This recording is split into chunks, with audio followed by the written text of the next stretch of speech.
Hello students, class 11th chemistry की class में आपका वेलकम है।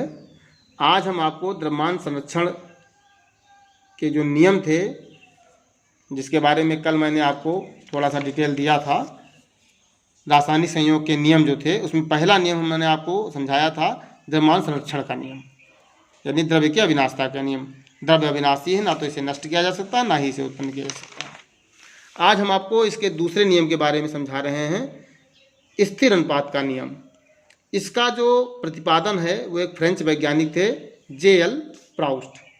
इन्होंने सन 1799 में किया था। तत्पश्चात स्टास और रिचार्ड्स ने इसकी पुष्टि की थी। अब इसमें है क्या, law of the constant proportion. देखिए क्या है इसकी।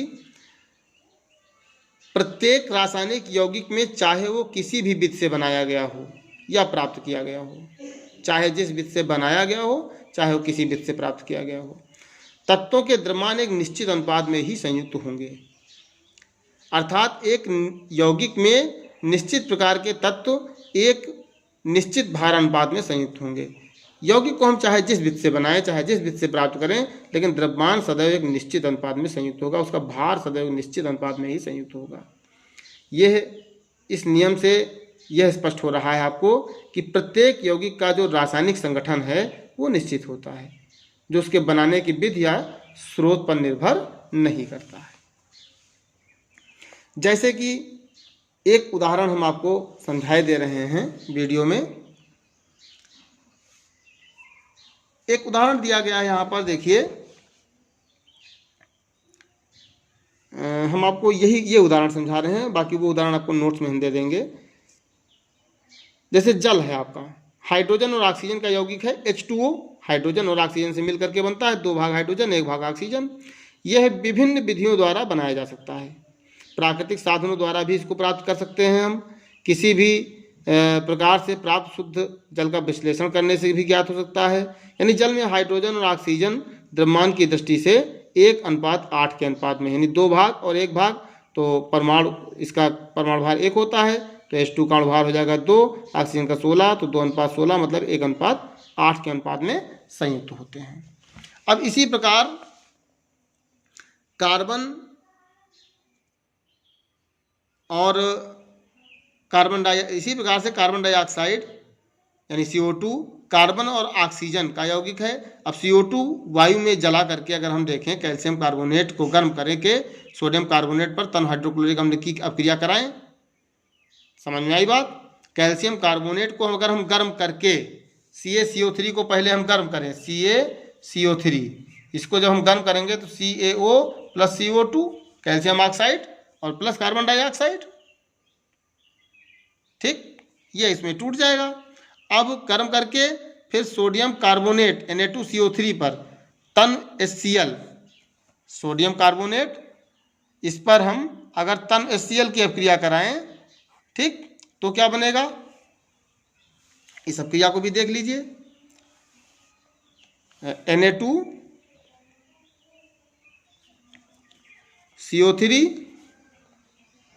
इस पर हमको अपक्रिया करानी है HCl की, तो जब HCl की अपक्रिया कराएंगे तो सोडियम क्लोरीन से क्रिया करेगा, तो बनाएगा सोडियम क्लोराइड और प्लस H2O प्लस CO2।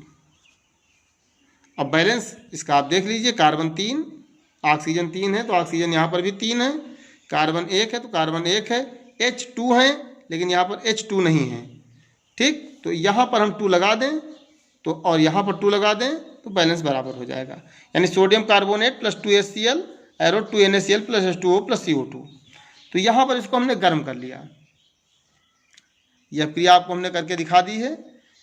पहले कार्बन डाइऑक्साइड में कार्बन ऑक्सीजन का यौगिक दिखाया गया है, फिर इसे वायु में जला करके कैल्शियम कार्बोनेट को गर्म करके हम कार्बन डाइऑक्साइड प्राप्त कर सकते हैं। सोडियम कार्बोनेट और तन हाइड्रोक्लोरिक अम्ल की अपक्रिया से भी इसको हम प्राप्त कर सकते हैं। तीनों विधियों से हम CO2 का विश्लेषण कर सकते हैं। कार्बन डाइऑक्साइड को हम कार्बन और ऑक्सीजन के द्वारा प्राप्त कर सकते हैं, C प्लस O2 बराबर CO2। CaCO3 को गर्म करके CaO प्लस CO2 के रूप में कार्बन डाइऑक्साइड हम प्राप्त कर सकते हैं। और जब सोडियम कार्बोनेट को हम हाइड्रोक्लोरिक अम्ल के साथ अपक्रिया कराते हैं तब भी हम कार्बन डाइऑक्साइड को प्राप्त कर सकते हैं। इसमें कार्बन व ऑक्सीजन द्रव्यमान की दृष्टि से 12:32 और 3:8 के अनुपात में संयुक्त रहते हैं। तो अब 4×12, अगर हम 12:32 को हल करें, 12:32, तो इसको अगर हम काटें तो 4×12, 4×8 32, 3:8, ठीक। तो चाहे 12:32 कह लें, चाहे 3:8 कह लें, इसमें संयुक्त रहते हैं। ऐसे देखिए एक उदाहरण यहाँ पर आपको सॉल्व करके बताया गया है कि 1.375 ग्राम कॉपर ऑक्साइड के हाइड्रोजन द्वारा अपचयन से 1.098 ग्राम कॉपर प्राप्त हुआ। एक दूसरे प्रयोग द्वारा फिर कॉपर ऑक्साइड को अपचयन किया गया तो कुछ आपको कॉपर प्राप्त हुआ। आंकड़े बताने हैं कि किसके हैं। प्रथम प्रयोग में आपका देखिए कॉपर ऑक्साइड में कॉपर का द्रव्यमान दिया गया था 1.098 ग्राम, और कॉपर ऑक्साइड का मान कितना था 1.375, जिसमें क्या है कॉपर आपका है 1.098। तो कॉपर ऑक्साइड से कॉपर निकल जाएगा तो ऑक्सीजन आपकी बचेगी। तो कॉपर ऑक्साइड में ऑक्सीजन का द्रव्यमान कितना होगा, कॉपर ऑक्साइड के कुल द्रव्यमान से कॉपर का द्रव्यमान आप घटा दीजिए, यानी आपका जो बचेगा वो 0.0277 ग्राम होगा। ये आपके यहाँ पर ऑक्सीजन का द्रव्यमान होगा। अब कॉपर का द्रव्यमान और ऑक्सीजन का द्रव्यमान बटे में रख करके, कॉपर का द्रव्यमान बटे ऑक्सीजन का द्रव्यमान रख करके इसका अनुपात निकाला गया तो 3.96:1 आपका यहाँ पर अनुपात आया। ऐसे द्वितीय प्रयोग में देखा गया कि जो कॉपर ऑक्साइड का मान था वो कितना है 1.476, जिसमें आपकी ऑक्सीजन, जिसमें कॉपर का मान है 1.179।